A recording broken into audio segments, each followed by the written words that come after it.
Hello friends, in this video we will learn operation on x-axis of given continuous time signal. Let us begin.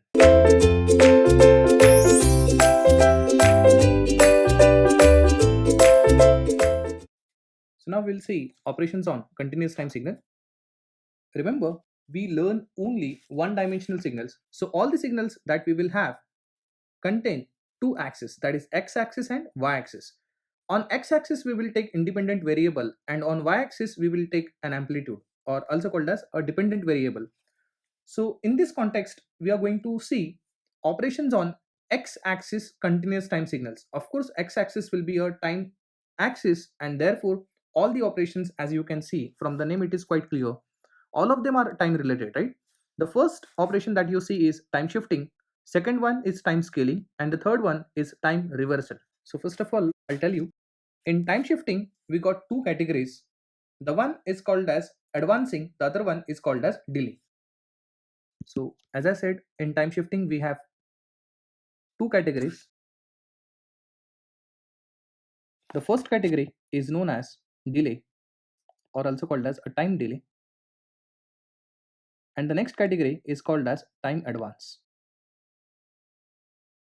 Remember, the original continuous time signal is referred to as x of t. And as you can see, t is what we called as independent variable on which now we are going to do operations, different operations, out of which the first operation says time shifting. In time shifting, we are looking after a very first category called as time delay. In this case, we represent x of t after time delay as x of t minus beta, where beta is the amount by which the signal is delayed. Whereas in time advance, we represent x of t as x of t plus beta. So here, the original signal x of t is time advanced by beta amount. Remember,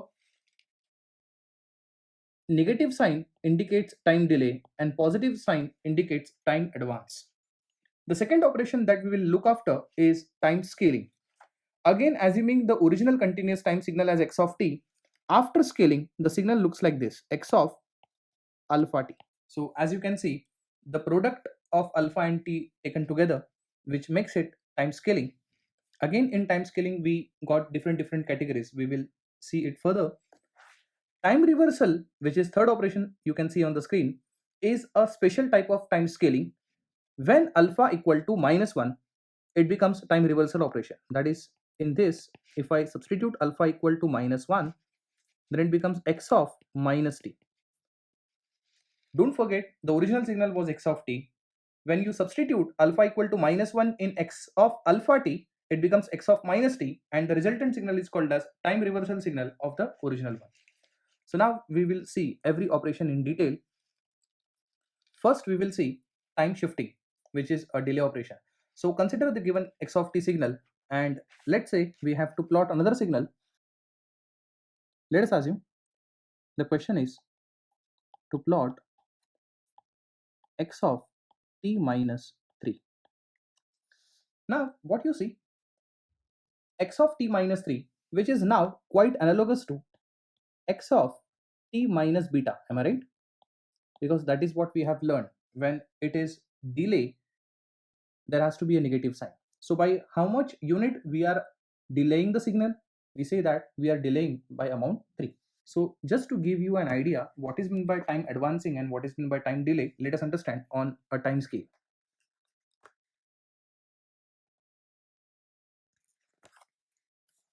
See, this is a time axis.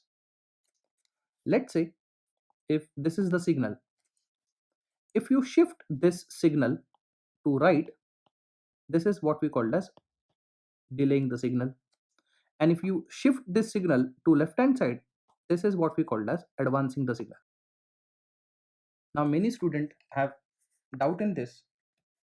Sir, how come if we proceed our signal to right hand side, student feel that it is advancing, and if we move it to left hand side, student misinterpret this as delay. But now let me tell you, for example,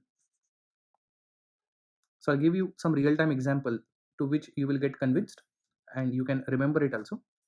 Suppose, let's say our online class is scheduled at 6 a.m. Let's say I have announced one online lecture, which is a live lecture, and I have announced it, let's say 6 p.m. So I have announced my lecture at 6 p.m. But then, let's say it got delayed by half an hour.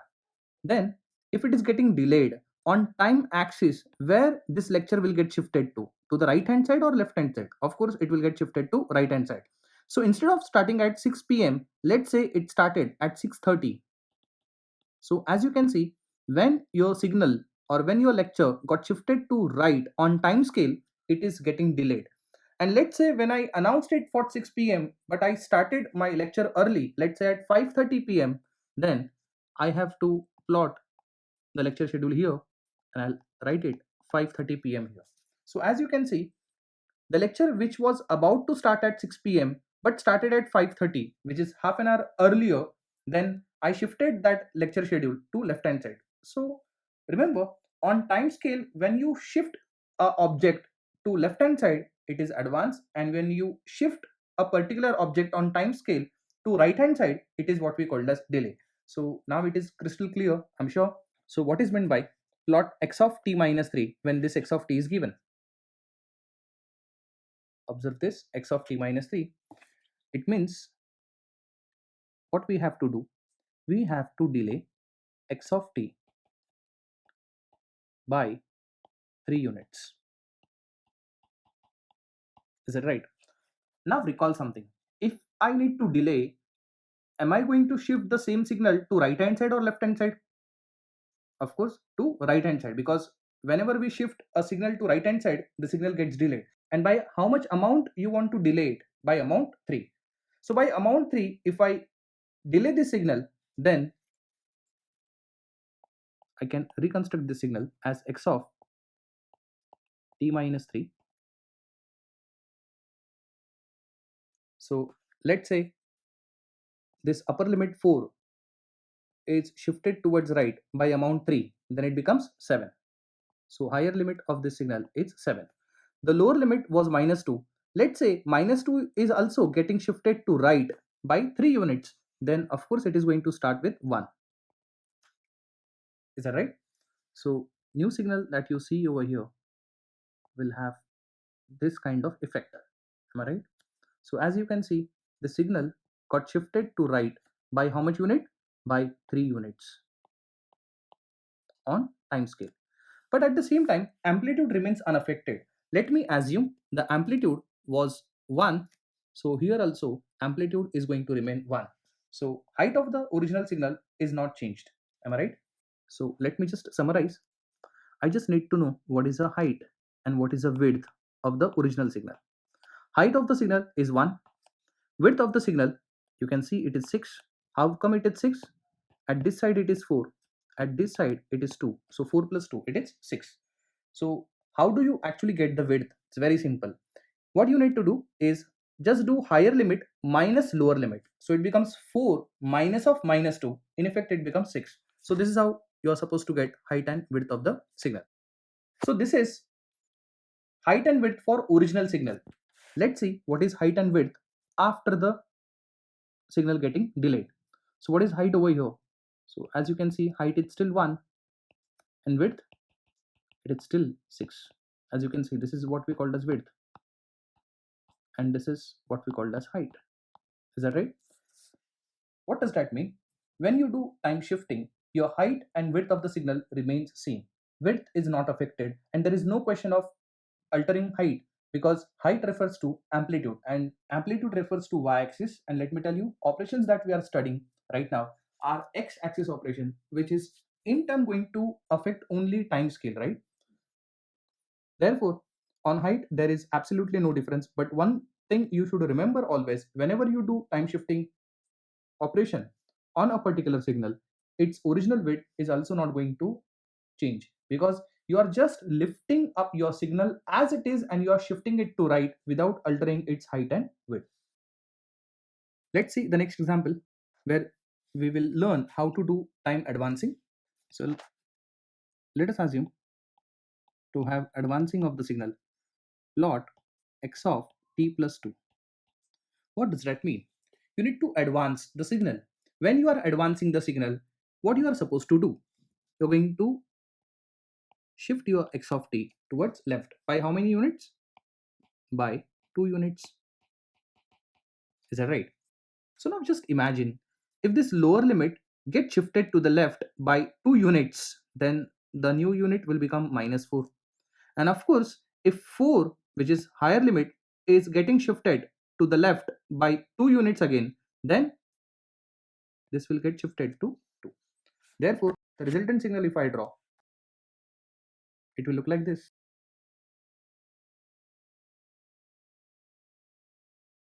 So it would be like this. Lower limit will be minus 4 and upper limit will be 2.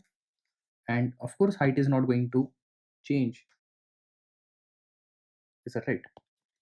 So this is t x of t plus 2. Is that right? So now, as you can see here, width of the signal, that is original x of t, was 6 and height is 1, because I have taken the same example as previous. After shifting, that is after advancing, what do you see? A new width. Again it is 6. You can see the width is 6 and again height is not altered. And there is no question of altering the height, because you know the fact we are not operating on y-axis, we are doing x-axis operation. In spite of that, width is not changed because you have just uplifted your signal and shifted to left by 2 units. Am I right? So I'll give you a trick to remember this. I mean time shifting as well as time scaling. What are you supposed to do? See, observe something over here. Is it plus 2 or minus 2? As you can notice, it is plus 2, and of course it has to be plus because you are advancing it. So whenever they ask you to add something with t, you do subtraction. I repeat my statement, listen to me very carefully. When they ask you to add something with time scale, you do exactly reverse. You subtract it. That is, you had upper limit as 4. They're asking you to add 2, you subtract by 2. So 4 minus 2. Therefore, as you can see, you got new upper limit as 2. Similarly, with this minus 2, which is lower limit, as I said, you need to subtract by 2 if they ask you to add. So new limit becomes minus 4, and therefore you see lower limit is minus 4. It is not only applicable for advancing, it is applicable for delay also. As you can see here, they are asking you to do minus 3. If it is minus 3, then add 3. So 4 plus 3. As you can see, 7 is a new upper limit. In lower limit also, you are going to add with 3. So resultant becomes 1. Is that right? So this is how you should remember. When they ask you to subtract, add. When they ask you to add, subtract. It's very simple. Let's move ahead. We will learn time scaling. You know that original signal is x of t, and after scaling it becomes x of alpha t. So don't forget, in time scaling, x of t is a original signal, and after scaling it is going to become x of alpha t. Is that right?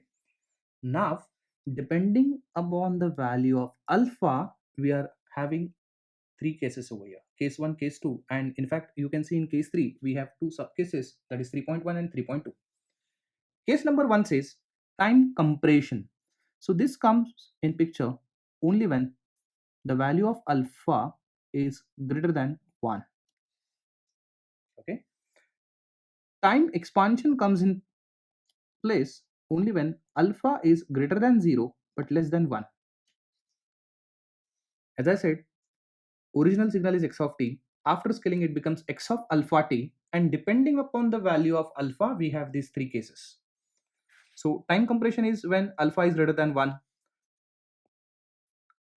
Time expansion when alpha is lying between 0 and 1. And in case number 3, the thing is alpha is less than 0. What does that mean? Alpha is now negative. Alpha is a negative 1. So whatever cases now we are discussing over here, this is just for the sake of classification. We are going to see this in detail along with the example. In case 3, time reversal plus compression and time reversal plus expansion, such 2 cases we have. That is, in this case, one thing is quite sure that alpha is negative. For sure, alpha is negative means alpha is less than 0. Is that right? In that case, if mod of alpha, okay, if mod of alpha greater than 1, then it does time reversal, of course, because it is negative, and compression happens because alpha is greater than 1. You can observe this case. Whereas, of course, time reversal will happen only when alpha is negative. Along with that, expansion will happen only when mod of alpha is lying between 0 and 1. So, see, just for the sake of classification, you won't understand everything in detail. So, we'll study each case in detail, and only then you'll get the clarity. In fact, after finishing with those all types along with the examples, we'll come back to this slide and we will confirm what we have studied. So let us begin with our very first case, that is time compression. So again, I have taken the original signal so as to get the effect. Assuming amplitude is 1 here, we know that time compression belongs to time scaling. Therefore, standard expression is like this: x of alpha t. Is that right? But then time compression happens only when alpha is greater than 1. So case number 1 that we are studying here is time compression when alpha is greater than 1. Let us assume alpha is equal to 2. Fine. So I'll write the question lot x of 2t. I think it is quite simple for you. See, the standard expression is x of alpha t, where alpha is what we call as scaling factor. Don't forget, alpha is called as a scaling factor. Okay, I'll write it over here. Alpha is called as a scaling factor. So now I need to plot x of 2t, alpha equal to 2. It's very simple. Alpha is equal to 2 means alpha is more than 1, and this is what we have seen as a time compression. Why it is called as time compression, you will understand it. If you remember something, when they ask you to add with time, in reality you do subtraction, am I right? When they ask you to subtract something from t, you add with t. Similarly, you don't have to forget that principle. You do reverse things, right? So when they ask you x of 2t, it means they are telling you to multiply t with 2. You don't do that. You are going to do it exactly reverse. You are going to divide by 2 instead of multiplying by 2. In this case, what I'm going to look after is a higher limit and upper limit. I mean, higher limit is 4, so I'm going to divide it by 2. So the new value that I'll get is 2, and here minus 2 will also get divided by 2, so new limit becomes minus 1, and I'm now going to draw the signal.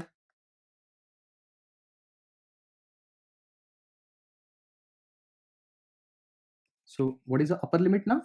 2. And what is the lower limit now? It is minus 1. And needless to tell you, this is going to remain 1. That is, amplitude is going to remain 1. And this is now x of 2t, right? Why I'm calling this as time compression, you will understand it. What was the height of the signal of x of t? It was 1. And what was the width? Width was 6. Right? Don't forget, originally we had 4 here, and here we had minus 2. So original width was 6. I mean, before scaling, right? After scaling, let us see. What is the height? Height is still 1, because we know the fact that height is not going to change until and unless I do operations with y-axis. Still I'm operating on x-axis, so only time properties will change, right? And what is the new width? Just look after. New width is 3. Can you see? Original width was 6, new width is 3. So what has happened on time scale? Is it expanded with the height or it is compressed with the width? Of course, width is compressed, right? Because width is reduced, and therefore such case is called as a time compression. So remember, this is called as time compression case.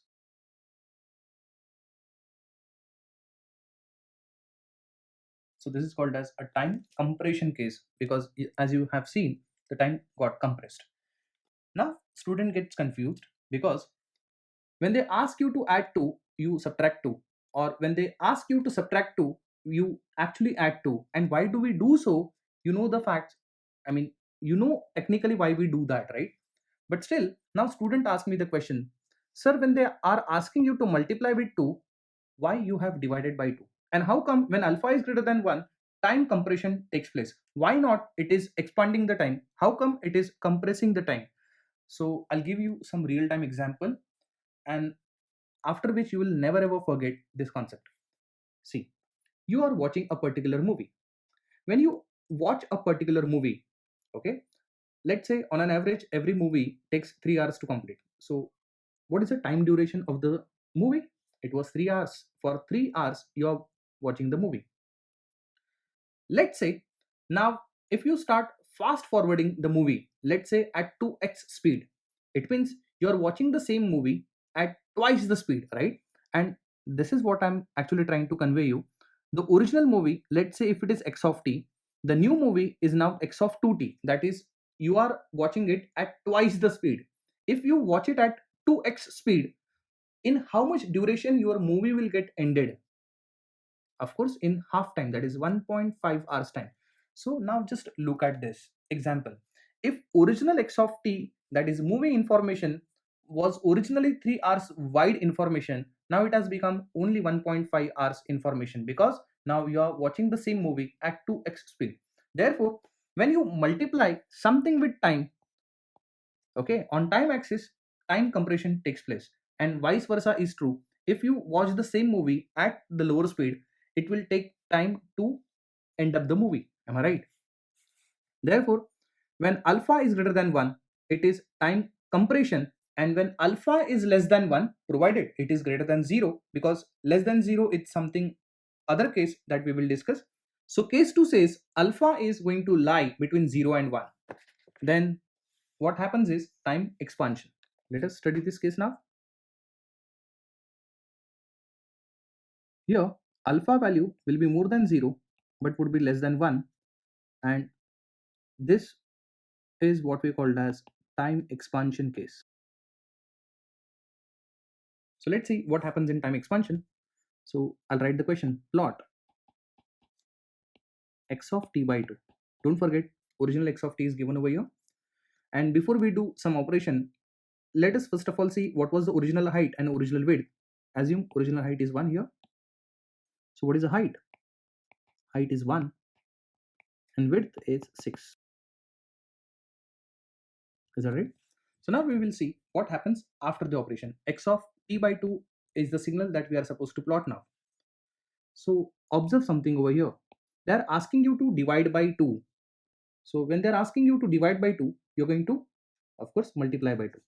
So the new upper limit will become 4 multiplied by 2, which is 8. Is that right? Similarly, this minus 2 will also get multiplied with 2. So minus 2, when it gets multiplied with 2, it becomes minus 4. Therefore, the new lower limit is minus 4 and new upper limit is positive 8. So what is the lower limit now? It has become minus 4. And what is higher limit now? Of course, it has become 8.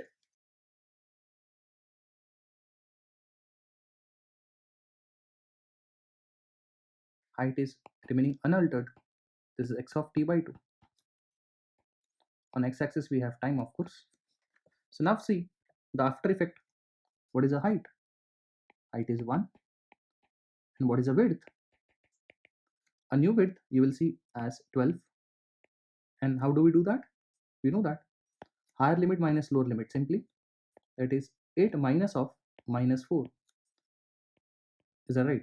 Which becomes positive 12. So width is always positive. Width cannot be negative, of course. So as you could see, the original width were 6 and the new width is 12. What does that mean? In terms of time, it got expanded or it is getting compressed? Of course, it is getting expanded, and therefore this case is what we called as time expansion case.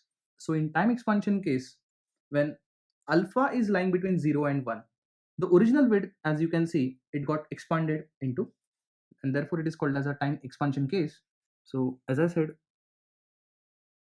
we write this as x of alpha t, I mean, right, for a scaling purpose. Here alpha value is equal to 1 by 2. So you know that alpha is what we called as a scaling factor. So here scaling factor is what? Equal to half.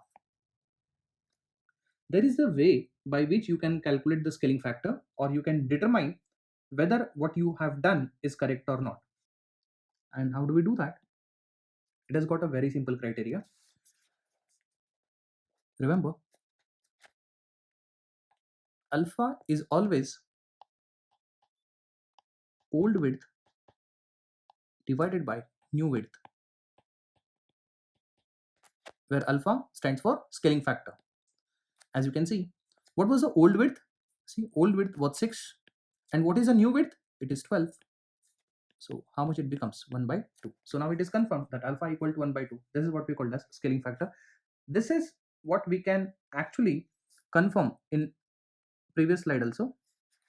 As I said, alpha is scaling factor, which is old width upon new width. So what was the old width? It is 6. And what is the new width? It is 3. As you can see, alpha has become 2. And if you remember, alpha was equal to 2. Scaling factor equal to 2. So where do we require this? In gate problems, because in gate problems they never ask you to plot something.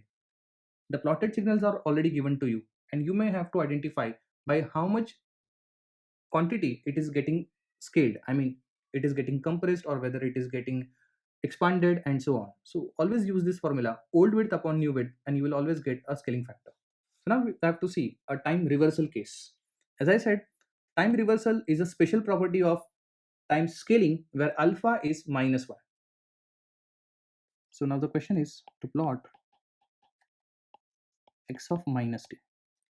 It is very simple to plot x of minus t. Here alpha equal to -1. Your alpha is equal to what? -1. So when it is -1, and what do you do? Just multiply by -1 to both sides. And then you are done. Because, and when you multiply here with -1, this positive 4 will become -4. But we know that -4 is something that we can show only to left hand side, and positive 2 is something that we can show on right hand side. And this is what certainly we are going to do. What we do in time reversal, we just shift this part here and the whole this part to left hand side. So what you are supposed to do, if you take 0 axis or y axis as a reference, just shift whatever you see to the right hand side to left hand side, and shift everything that you find on left hand side to right hand side. Therefore it is going to become like this. If you see a new signal here, it will become like this. So now lower limit will be -4 and upper limit will be 2. And this has become x of minus t. I hope this x of minus t is quite clear to you. It's very simple. So whatever you see over here at right hand side has come to left hand side now. And whatever you had at left hand side originally has come to right hand side. This is what we call as time reversal case. So it's a very simple case. So now we are going to see time reversal plus compression, which is 3.1 property. If you remember, we have already seen this. So let's say we have to plot x of -2. So here, as you can see, alpha is negative. For sure, alpha is equal to what? -2. Don't forget, alpha is what we called as a scaling factor. Alpha is equal to -2, alpha is negative, and mod of alpha, as you can see, it is greater than 1. And for this case, what we have seen, it is reversal plus compression case. R stands for reversal. Step number 1, whenever you find alpha negative, step number 1 is to always do time reversal first. So ignore that it is 2. Treat this is as x of minus t. I mean, recollect what we have done on the previous slide. If we have x of t, how to plot x of minus t? Step number 1 is to perform time reversal operation. So on time reversal operation, we can plot another signal like this. The signal characteristic will appear to be same. Only difference is the original left hand side signal will get shifted to right hand side. I mean, this part will get shifted here and this part will get shifted to this side. Therefore, this will become -4 and this will become +2. So what we have done in case number 1, we have just performed a time reversal operation. let's say somewhere over here we have this axis, okay, and this is the time axis. Step number 2 is to perform a compression now. Again, the question is, why I'm compressing this? Of course, because mod of alpha value is greater than 1. You know that if you refer the example, when you watch movie at 2x speed, it gets finished within half time. So therefore, time compression takes place here. So again, use the similar trick. They are asking you to multiply by 2, you divide by 2, right? Therefore, upper limit will be divided by 2 and lower limit will be also divided by 2. So as you can see, this gives you plus 1 and this is supposed to give you minus 2. Therefore, final signal you can see here,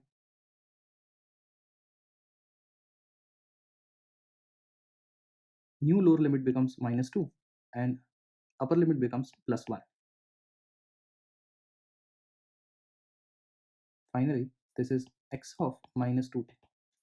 So as you can see, you have to do in 2 steps. Whenever alpha is negative, do time reversal first and then thereafter see what is mod of alpha value. If mod of alpha value greater than 1, perform compression. That is, if they are asking you to multiply by 2, divide by 2 and get new upper limit and higher limit. Okay. So this is case number 3.1 according to the chart that we have studied. That is time reversal plus compression, because two things are happening. You have to do step by step. Do time reversal first, then compress it. Now we will see another property 3.2, which is time reversal plus expansion. So let's say we have to plot x of minus t by 2. So here alpha is equal to minus 1 by 2. More importantly, alpha is negative. When alpha is negative, we perform this in 2 steps. Step number 1, of course you remember, it is time reversal. Is that right?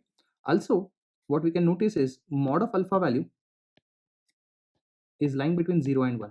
So alpha is equal to minus 1 by 2. Mod of alpha, that is magnitude, has become half, and half is lying between 0 and 1. Therefore, you get time expansion, right? Along with reversal, of course. So step number 1, I have written time reversal. In time reversal, what do you do? Right hand side part characteristic comes to left hand side, and left hand side part characteristic appears at right hand side. Therefore, minus 4 will come here and positive 2 come here. Rest of the signal characteristic is not going to change. Height was 1, so height remains 1. It is not going to change. So this is time reversal, but this is not the final answer. Step number 2 is you have to perform time expansion. That is the similar trick. See, t is getting divided by 2. You do exactly reverse things. You are going to multiply this by 2 and you are going to multiply this by 2. So lower limit has become minus 8 and higher limit has become positive 4. Therefore, when you draw a new signal, we'll have lower limit as minus 8 and upper limit as positive 4. So finally, this is x of minus t by 2. As you can see, the width is increased. Is that right? If you see the new width, it is 12. And if you see the original width, it was 6. In fact, the new width got multiplied by 2 here, right? So remember, when mod of alpha is lying between 0 and 1, it is time reversal plus expansion provided alpha is negative here. So as I said, we have seen all the cases. So we should summarize what we have learned. In time scaling, as I said, when alpha value greater than 1, okay, then it is called as time compression. When alpha is lying between 0 and 1, it is time expansion. Remember, for both the cases, case number 1 and case number 2, alpha is always positive. Alpha is always positive. When greater than 1, time compression takes place. When lying between 0 and 1, time expansion takes place. Case number 3 is only valid when alpha is negative. When alpha is negative, we know that reversal is going to take place. But in two cases, that is time reversal plus compression and time reversal plus expansion. So when mod of alpha greater than 1, it is time compression, and When mod of alpha lying between 0 and 1, it is expansion. And this is something that you can remember from above cases also. So what I'm trying to tell you is the same. Alpha greater than 1, and when alpha lying between 0 and 1, of course time expansion is going to take place. So whenever you have case number 3, step number 1 is to perform a reversal operation, and step 2 decide whether it is compression or expansion. And in fact, you don't have to remember something. When they ask you to add something with t, subtract. When they ask you to subtract from t, you add it. Same way for scaling also. When they are asking you to multiply time scale by some factor, you divide. And when they ask you to divide, you just multiply it. And this is how you can solve the problems within the minimum time. Thank you.